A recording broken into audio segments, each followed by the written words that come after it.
Hey guys, welcome back to the channel. This is how to turn off iCloud in iPhone and delete all iCloud photos from gallery.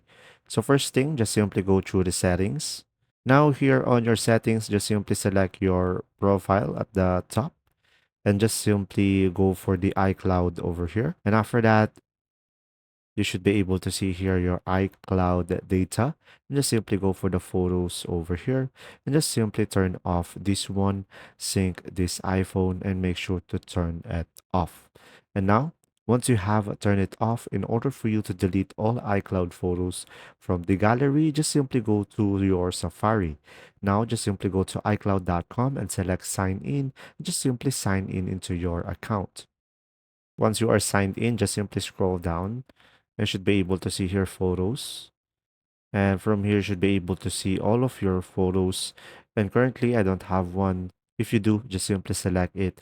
And after that, you should be able to delete one over here. And there you go. If this video was helpful, please like and subscribe.